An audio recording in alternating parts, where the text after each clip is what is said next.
안녕하세요. 법학박사 법무사 전문위원 김철중입니다. 오늘은 소장, 준비서면, 답변서 이런 거에 대해서 안내 드리도록 하겠습니다. 우리가 이제 뭐 예를 들어서 돈 받을 것이 있다 이렇게 했는데 집행권은 있어야지 강제 집행을 하는데, 이러한 집행권을 얻기 위해서는 소송을 해야 되잖아요. 그럼 대여금 소송을 해요. 자, 그 소송에는 크게 뭐 이행소송, 형성소송, 확인소송 여러 가지가 있는데 각 소송이 수백 가지가 넘어요. 내가 뭐 소송의 명칭은 100% 정확하게 해야 되냐 하면 좋은데, 그렇게 하지 않더라도 그 나중에 소명식을 바꿀 수도 있고 작전해 가지고 약간 다르게 진행할 수도 있어요. 내가 진짜 원하는 목표를 달성하기 위해서. 그래서 만약에 민법 750 불법행위 손해배상 청구다 그러면 750 하면 고유가실로 이제 손해가 발생하고 인과관계가 있고 이런 거 입증해야 되는데, 우리가 이제 민사소송에는 이런 대원칙이 있어요.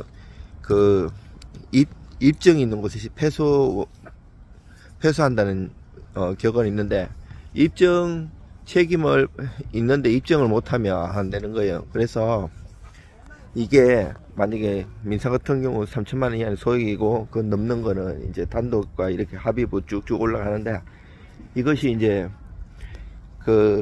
물론 입증이 없어도 뭐 여러 가지 다른 방법이 있긴 있는데 인터넷상에서는 다 얘기하기는 어렵고, 예를 만약에 들어서 내가 만약 돈 빌려주는데 증거가 없어요.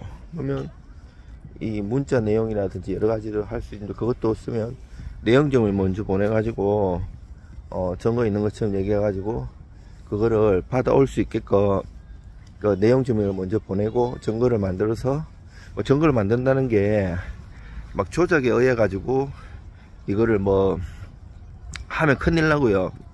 증거 위조, 변조 이런 거면 형사 책임을 지고요. 그런 걸 하지 않고 정당하게 내용증을 연해서 법적으로 안 하면 민사 형사 제기한다고 이렇게 하면서 그거를 가지고 이제 소송을 진행하는 경우도 있고, 또 내용증명을 보냄으로 해가지고 소기의 목적을 달성하는 경우도 있고요. 여러 가지 상황 따라 다 달라요. 자, 여기서 이제 내가 만약에 부당이득 반환 소송이다, 민법 741조 이거를 제기했어요.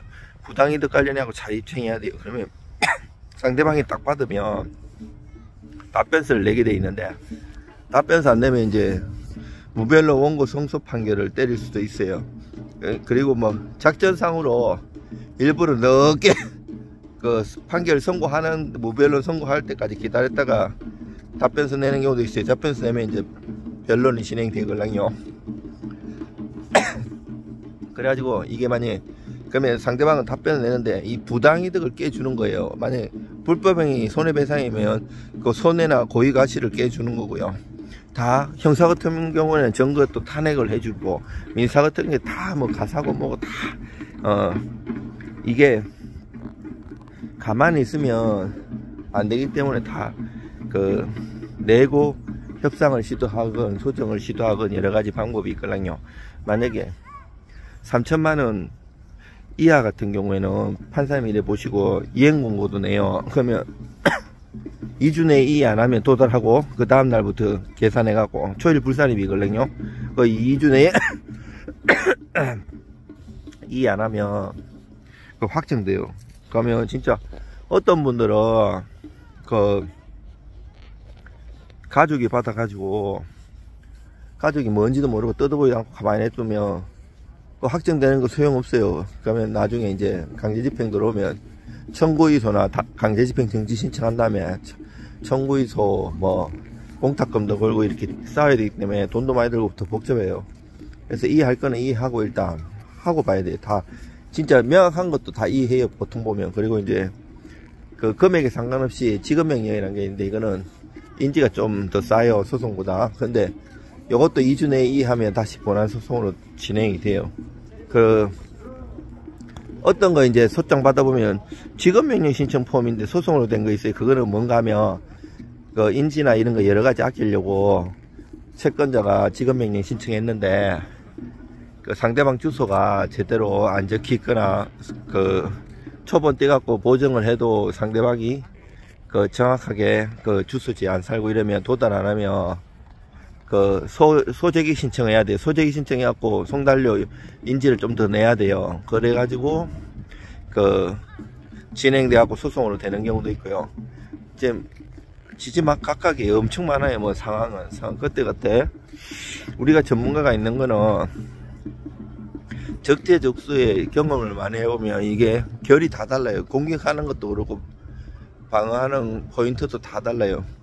증거 같은 것도 억울하다고 막 저 소송 대기하면 막 죽을 것 같죠. 막 심리가 있기 때문에 그 왜 정치인들도 자기가 변호사 자격증이 있어도 변호인들 꾸리는 것처럼 법무사든 변호사든 법을 관련된 사람이 그거를 객관적으로 제3자가 봐야 돼요.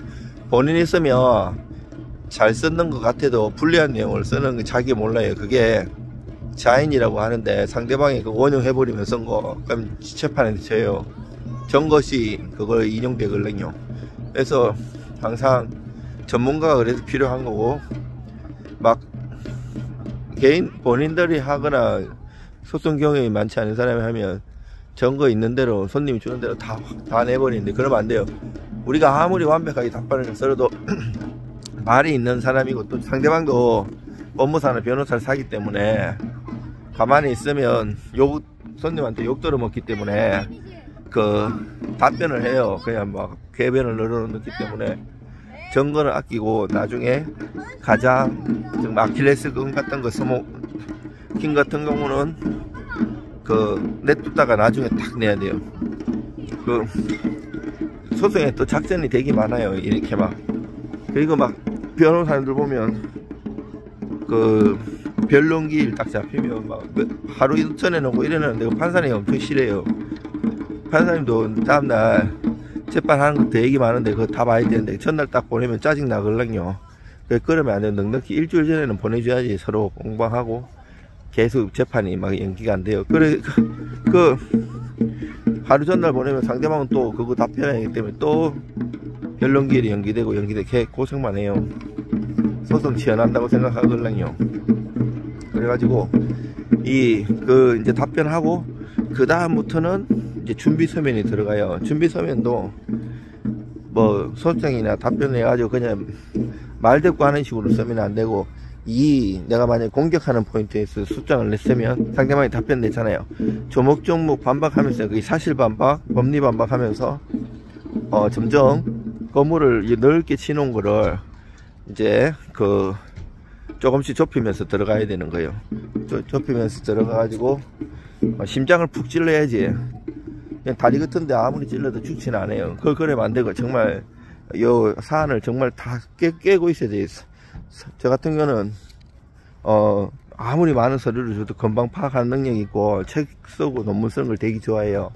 그리고 법학 박사 학위도 있고 공부를 계속하고 모대학에서는 겸임 교수도 하면서 애들도 가르치고 있고요.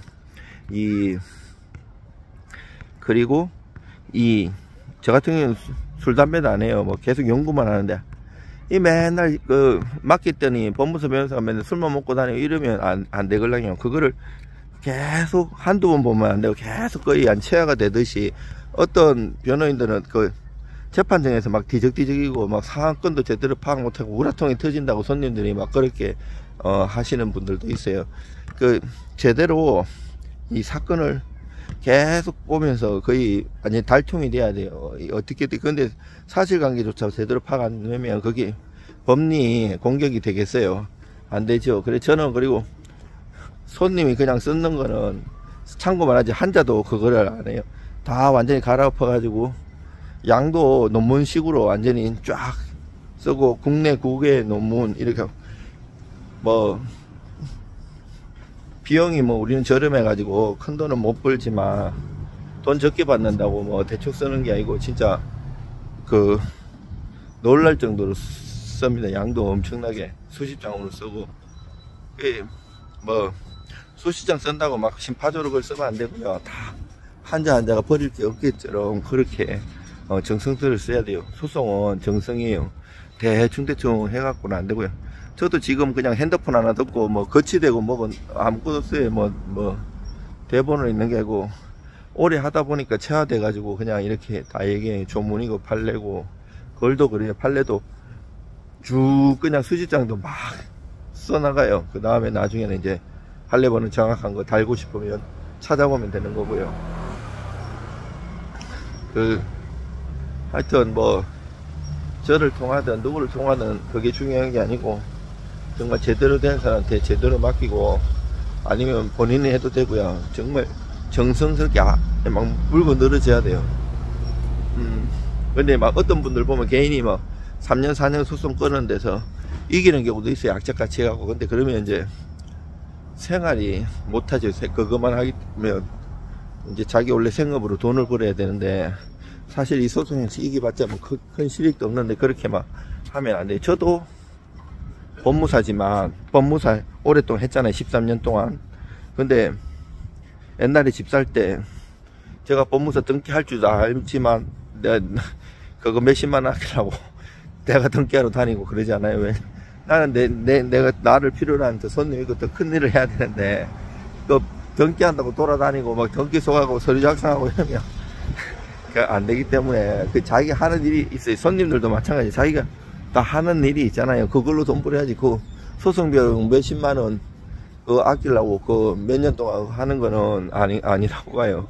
더 효율적으로 살아야 되거든요.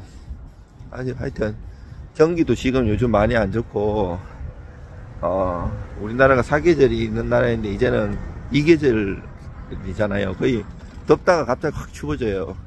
점점 어느 사람들 살기 어려운 세상이 되고 이러는데, 여러분들 힘내시고 용기 잃지 마시고 악착같이 아둥바둥 살아남아야 돼요. 여러분들 힘내시고요. 어려운 일 있으면 연락 주시면 도와드리겠습니다. 이상 서초동 법학박사 법무사 전문위원 김철중입니다.